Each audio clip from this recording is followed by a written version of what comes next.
안녕하세요, 더블람입니다. 저번 주에 더블람의 미국 주간 증시를 처음으로 오픈했었는데요. 생각보다 많은 분들이 보아주시고 구독자가 많이 늘어서 좋습니다. 여러분들의 영상 시청과 댓글은 저에게 힘이 되어 더욱 좋은 영상으로 보답하고자 하는 마음의 원동력이 되는 것 같습니다.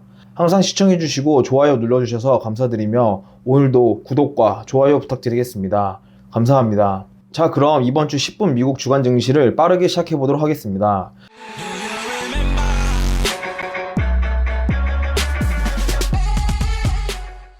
주간 증시 목차입니다. 첫 번째로는 이번 주 증시 흐름, 두 번째로는 섹터별 변동, 그리고 금리 인상기 강세 종목, 세 번째로는 한 뉴스 정리 순으로 설명드리겠습니다.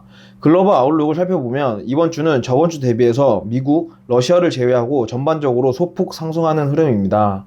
캐나다는 1.88%, 영국은 1.50%, 독일은 0.69%, 중국은 1.95%, 그리고 한국은 1.08%로 상승한 반면 미국은 마이너스 0.33%, 러시아는 마이너스 2.47% 하락하였습니다. 미국 대표 지수인 세계 지수를 살펴보면 나스닥의 경우 마이너스 1.51%로 유일하게 하락을 하였으며 S&P 500은 1.16%, 다우지수는 0.17% 상승하였습니다. 저번 주와 같이 나스닥은 여전히 하락하고 있어 기술주의 힘든 상황이 이어지고 있는 반면 S&P 500은 소폭 반전을 하였고 다우는 저번 주와 같이 상승 추세이나 그 추세가 다소 줄어든 모습입니다. 변동성 지수 또는 공포지수라 불리는 빅스 지수의 경우 이번 주 19.19이며 최근 감소 추세를 보여줌에 따라 투자자들이 주식시장을 긍정적으로 바라보고 있습니다. 지수 기준으로 설명드리면 현재 주식 하락은 일시적이며 저가 매수 기회로 판단하는 심리 상태로 보여집니다. 다음은 중소형 지수인 러셀 2000 지수입니다. 러셀 2000 지수는 미국 증시 시가총액 상위 3000개 기업의 주가 지수인 러셀 3000 지수 중 시가총액 하위 2000개 기업, 즉 중소형 기업을 담고 있습니다. 경기 민감도 상태를 보는 지표로 사용되어집니다. 이번 주는 전반적으로 러셀 2000 지수가 하락 추세였으나 1월 14일 금요일 마지막일에 반등하는 모습으로 마감하였으며 현재 변동폭이 큰 것으로 보면 경기 민감도가 다소 높은 편으로 보여집니다. 이번에 유가 대표 지수인 WTI와 브렉티유 지수를 보시면 2021년 12월 중순 이후 지속적으로 상승하는 추세에 있습니다. 이것 때문에 요새 기름값이 비싸지는데요. 그럼에 따라 정유주의 실적이 다음 분기에 좋아질 것으로 예상되어집니다. 유가 상승은 정유주의 실적 향상에 도움이 되나 개인적으로는 사양산업 자체에 투자를 지향하는 편이라 투자는 고려해보심을 추천드립니다. 마지막으로 원달러 환율을 보겠습니다. 이번 주는 환율 1188원을 기준으로 마감하였으며 1월 12일 수요일에 잠시 1200원을 넘는 환율 가격을 보여주었습니다. 저번 주에 말씀드렸다시피 일반적으로 삼성전자와 환율은 반대로 움직이며 80% 정도의 상관관계를 보이시니 참고 바랍니다. 다음 챕터로는 섹터 개요 코너입니다. 이번 주는 커뮤니케이션 주가 0.52%로 소폭 상승, 그리고 에너지주는 5.22%로 여전히 높은 상승세를 보여준 반면 다른 섹터는 전부 하락하고 있습니다. 원자재는 마이너스 0.59%, 유틸리티는 마이너스 1.4%, 헬스케어는 마이너스 0.28% 하락하였으며 기술주는 마이너스 0.06%로 사실상 보합 수준으로 형성되었습니다. 그리고 생필품은 마이너스 0.42%, 소비재는 마이너스 1.47%, 부동산은 마이너스 1.98%, 제조는 0.62%, 금융은 마이너스 0.85%로 하락하였습니다. 여전히 에너지주가 최근에 상승 추세에 있는데요. 저번주에 설명드렸다시피 에너지주 대표 ETF로는 엑셀이가 있으며 5년 기준 1.55%, 1년 기준으로 52.33%로 기본적으로 사양산업이기에 장기적인 투자보단 단기적인 관점에서 투자를 고려해보시는 것이 좋을 것 같습니다. 또한 저번주에 설명드린 바와 같이 에너지주 대표 ETF인 엑셀A와 상관관계의 반대인 ETF는 유틸리티 ETF로 대표적으로 VPU가 있습니다. VPU의 경우 에너지주 상승기에 매수가 저점 매수일 가능성이 높으니 참고 바랍니다. 1월 중순부터 2월 중순은 실적 기간입니다. 미국의 경우 1월, 2월, 4월, 5월, 7월, 8월, 10월, 11월이 실적 기간이니 참고 바라시며 양적 완화가 아닌 양적 기축을 하고 있는 상황에서 점차 기존의 주식시장의 상승 변수인 기대감과 성장성보다는 실적 위주의 장세가 강하게 이어질 것으로 생각되며 앞으로 개인적으로는 투자한 기업의 실적을 꾸준히 좀 더 자세히 모니터링 하시는 것을 추천드립니다. 실적이 중요시됨에 따라 월가에서는 2022년에 다우 강세 5종목을 선보였는데요. 다우 강세 종목 5종목을 살펴보면 첫 번째로는 뉴스에 단골이 나오는 골드만삭스입니다.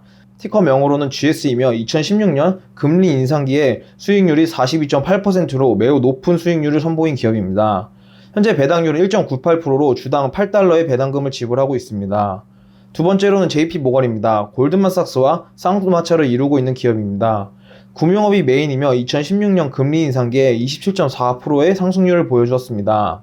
현재 배당률은 2.39%이며 주당 4달러의 배당금을 지불하고 있습니다. 세 번째로는 세계 최대 항공기 제조업체인 보잉입니다. 보잉의 경우 2016년 금리 인상기에 21.7%의 수익률을 보여주었습니다.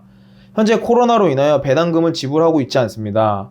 점차 코로나 종식에 대한 기대감으로 인하여 선정된 것으로 보여집니다. 네 번째로는 헬스케어 대표 기업인 유나이티드 헬스그룹입니다.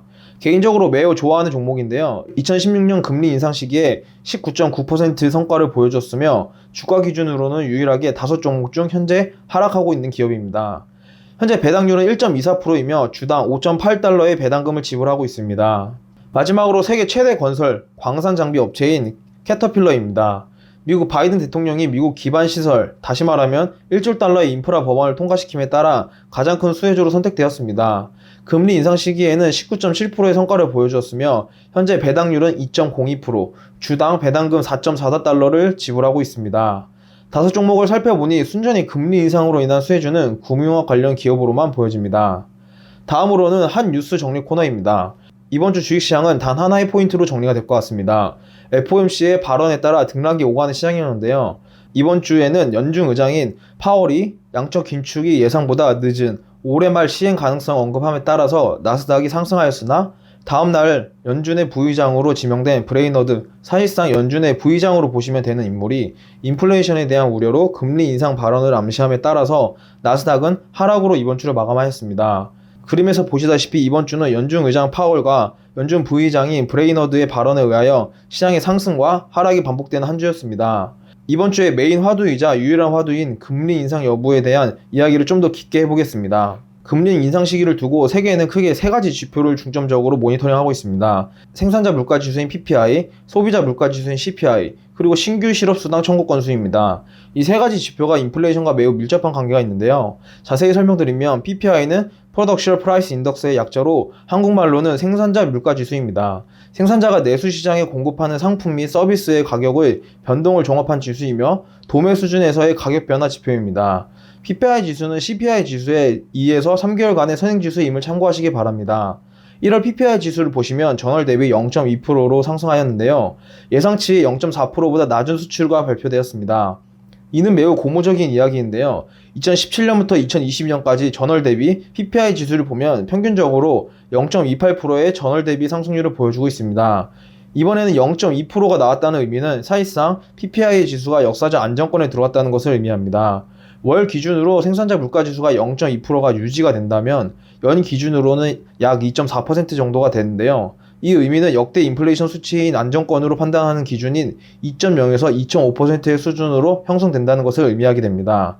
하지만 단순히 PPI 지수 하나만으로 인플레이션을 모두 판단할 수가 없습니다. 그래서 또 다른 지표로는 CPI 지수도 같이 봐주어야 하는데요. CPI 지수는 Consumer Price Index의 약자로 한국말로는 소비자 물가 지수입니다. 일반적인 소비자들이 사는 상품과 서비스들의 가격 변화를 측정하여 숫자로 나타낸 지표인데요.